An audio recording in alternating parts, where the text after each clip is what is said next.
So why are lithium-ion batteries so prevalent in society now?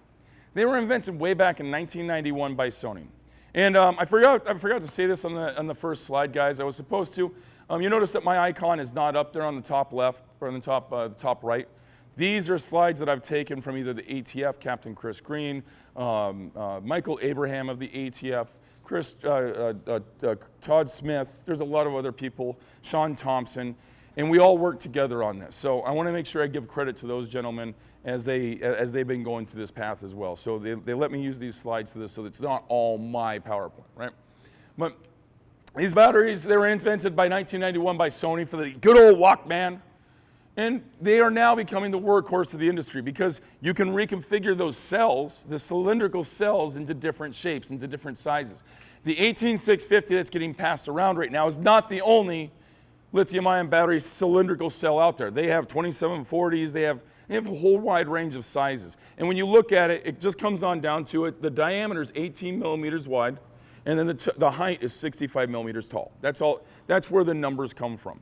So the numbering of it will change as they go through that. But it was expensive back in the day.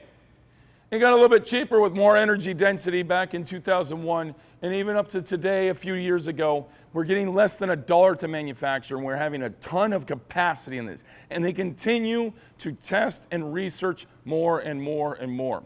I get emails on lithium-ion batteries on my phone every freaking day, and I open it up. When I was looking this morning, I noticed that Australia, I think it was Brisbane or Sydney, I don't know exactly what city, they had 4 lithium-ion battery fires yesterday in one day.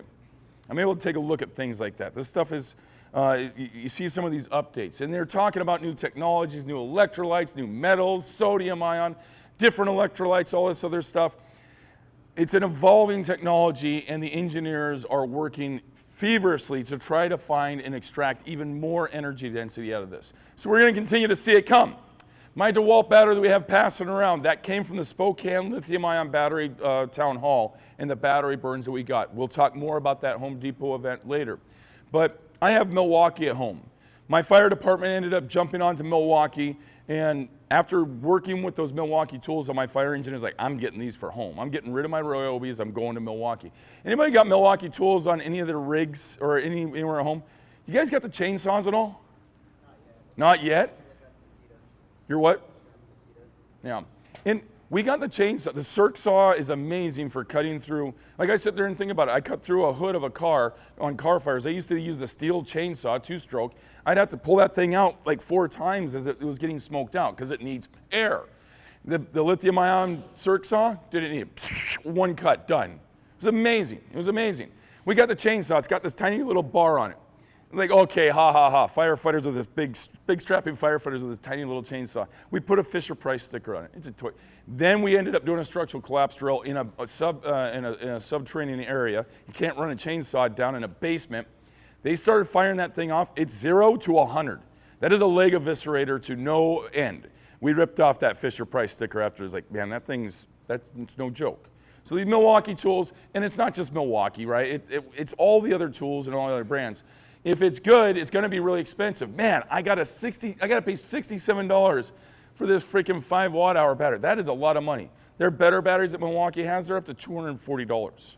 Like, they're amazingly expensive. And they're coming out with another one right now that's even more expensive. But it's amazingly energy dense, right? So because of that, we get the knockoffs. And this is the human element here. I go onto Amazon and I see $67 for one Milwaukee name brand battery and $165 for 6 knockoffs. $27 a battery. Well, I know it's not going to be as good as a Milwaukee, but I got 6 of them, so I can leave the other 4 on a charger, and I can just swap them out really quickly, right? That's fine, right? If you're like me, you don't want a dangerous battery inside your shop or home. So let's go ahead and test the batteries for short circuit protection next. There are 2 metal conductors attached to the positive and negative contacts of the LabTech battery. I also have a current meter to monitor how much energy spike occurs when I short out the batteries. The LabTech almost immediately experienced a current drop after the short circuit, and there's a small amount of smoke that's coming from the battery. And the LabTech claims to offer short circuit protection, and the LabTech made it to 112 amps before it powered down. And the LabTech battery smells very hot, and it's showing 1 bar. And the Amakite made it to 123 amps and the current is gradually dropping. And the current finally dropped to 0 at almost 8 seconds.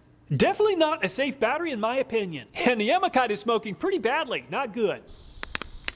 And the 10 more made it to 227 amps before powering down in just under 2 seconds. So the 10 more does seem to offer better short circuit protection than the Amatite. And the 6 amp hour battery made it to 390 amps and lasted about 2.5 seconds before shutting down. Just like the 10 more, the Milwaukee shut down before things got out of control. I placed all the batteries on the Milwaukee charger and none of the batteries can be charged. So let's go ahead and open up all the batteries and see what happened to each of them. And the LabTech has a thin metal interconnect that's designed to function as a fuse. Fortunately, the interconnect did melt as designed at just over 100 amps. In my opinion, the LabTech passed the test, and the Amatite came dangerously close to catching on fire. Personally, I will definitely not have this brand of battery in my shop. Some of the batteries actually began melting and leaking. Just like the LabTech, the 10 Moore's interconnect served as a fuse and it melted in under 2 seconds at 227 amps. And the Milwaukee also has an interconnect that's designed to act as a fuse and it worked as designed. The 3 knockoff brands use 10 18650 lithium batteries and the Milwaukee has 10 21700 batteries.